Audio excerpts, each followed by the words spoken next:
मनमाडमध्ये शिवजयंतीला उत्साहात सुरुवात झाली। मध्यरात्री 12 वाजता सार्वजनिक शिवजयंती उत्सव समिती अध्यक्षांच्या हस्ते पुतळ्याचं पूजन करून अभिवादन करण्यात आलं। शिवरायांना अभिवादन करण्यासाठी शिवप्रेमींचा जनसागर लोटला होता।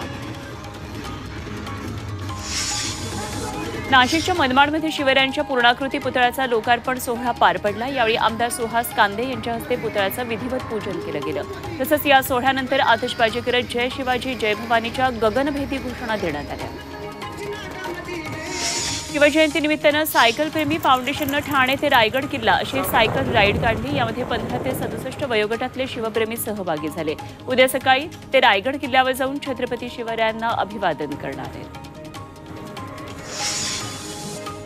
नाशिकमध्ये शिवजयंती पार्श्वभूमीवर पोलिसांनी रूट मार्च काढला। कायदा आणि सुव्यवस्था बिघडवणाऱ्यांच्या मनामध्ये धडकी निर्माण व्हावी यासाठी पोलिसांनी सिंघम स्टाइलने रूट मार्च काढला। यामध्ये राज्य राखीव पोलीस अमृत नोनी आर्थो प्लस ये एक प्रूवन फॉर्मूला है। इसमें मौजूद नोनी फल के गुण और आयुर्वेदिक जड़ी बूटियां शरीर को जरूरी पोषक तत्व देने के साथ साथ हड्डियों और जोड़ों के घिसने, उनमें होने वाले सूजन और दर्द को रोकने में मदद करता है। दर्द मुक्त जीवन के लिए अमृत नोनी आर्थो प्लस। होमगार्ड, पोलीस अधिकारी आणि कर्मचारी सहभागी होते।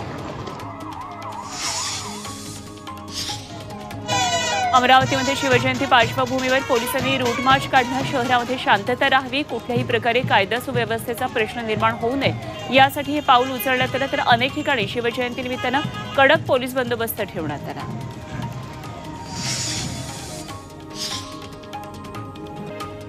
राष्ट्रवादी शरद पवार गटाकडून सुप्रीम कोर्टात दाखल करण्यात आलेल्या याचिकेवर आज सुनावणी होणार आहे। अजित पवार गटाकडून राज्यसभा निवडणुकीसाठी व्हीप बजावला जाऊ शकतो ही बाब पवार गटाकडून सुप्रीम कोर्टाच्या निदर्शनास आणून दिली गेली आणि याच पार्श्वभूमीवर शरद पवार गटाची याचिका तातडीनं सुनावणीसाठी घेण्याचं सुप्रीम कोर्टानं मान्य केलं आहे।